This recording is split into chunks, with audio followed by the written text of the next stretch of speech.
I enjoy going to calls that I have to not be amped up. I guess a little bit more high risk.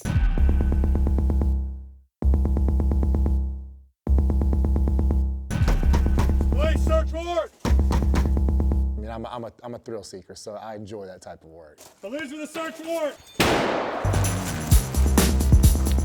Police search warrant! Police search warrant! My name is Adam Hansrote. I'm signed to the Selective Enforcement Team, which is what we as Durham call our SWAT team. Police search warrant! We basically handle all of our high-risk stuff. Police search warrant! High-risk search warrants, high-risk raids for our CID unit, vehicle takedowns. All right, guys, suspect vehicle has arrived.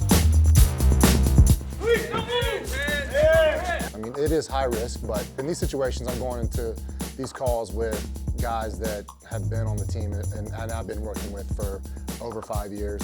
I know that those guys have my back as well as I have theirs.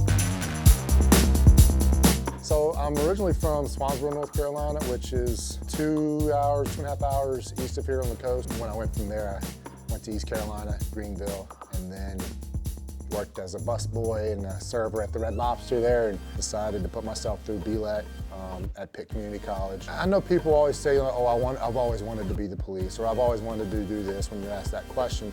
I don't necessarily think it was that for me, but I think it was more or less the wanting to help people.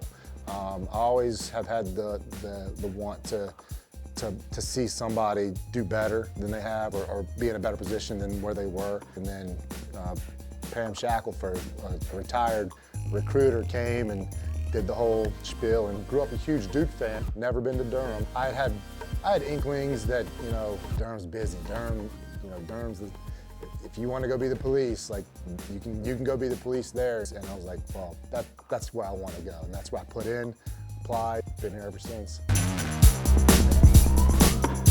So I was probably on normal patrol for about 3 years. Then I got transferred to, at the time, was our high enforcement abatement team. It was basically the street level crimes. Did a short stint up in our VNU, our vice narcotics unit. Slid over to our slide squad.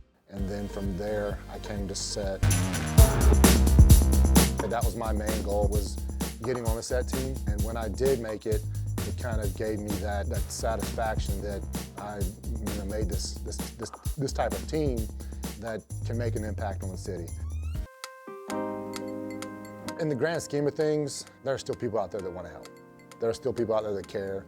There are still people out there that want to make a difference. I can think back to a story where, or not a story, but an actual call that I was on where I got to interact with I think he was about 13 or 14 years at the time.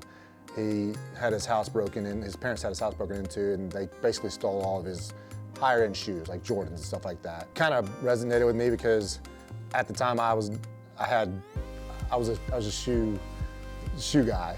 So I had a lot of shoes I never worn, like Jordans and stuff like that. So I took the time to go back to my apartment, get 3 or 4 pairs of shoes, and just give it to him. I mean, because I didn't need them. I knew that he would appreciate them. That one little interaction with that kid probably changed the way he looks at law enforcement. Now his parents, now his grandmother can kind of see us in a different light. You have to be 21 at graduation. When I go out, people are always asking me, if I'm working patrol, and they say, thank you for your service. That's what makes it good that's what makes it worth it for me. And I know that is what a majority of the population sees. For sure, I would definitely promote law enforcement as a career, especially in Durham. It's growing, it's changing, it's forever changing. So it gives you the ability to be a part of that change. It gives you the ability to make a difference, help where you live, help where you work. Because I've done it for 12 years. I've done it throughout the department for 12 years. And I just enjoy being here, being a part of the change.